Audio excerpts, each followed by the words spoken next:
If you love tattooing, but you hate hand drawing your stencils, this machine is going to change everything for you. Hey everyone! So full disclosure right off the bat, I'm not a professionally trained tattoo artist.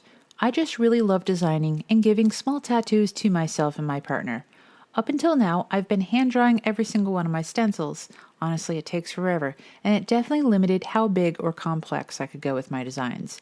But today, I'm trying out the Dragoart MHt-P19 thermal printer, and I'm hoping this is exactly what I need to finally step up my project sizes.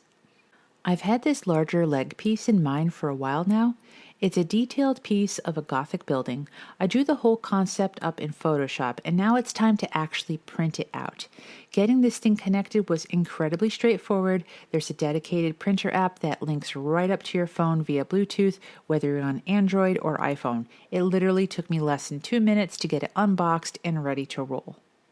And look at that detail. The lines are incredibly crisp, which is exactly what you need when you're tackling architecture. Now the design looks amazing, let's get it placed on my leg. To do that, I'm trying out a new transfer medium today.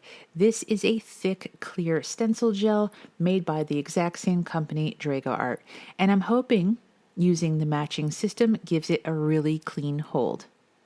Wow, take a look at how that laid down. The stencil looks completely perfect. Every tiny detail from the Photoshop file transferred over flawlessly without any smudging.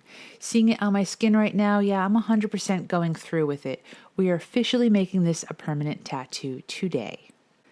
I am seriously happy with this printer. It completely removes the headache of tracing everything by hand and opens up so many possibilities. I am incredibly excited for all the bigger, more complex pieces this is going to let me do in the future. Let me know what you think of the design below, and let's get tattooing.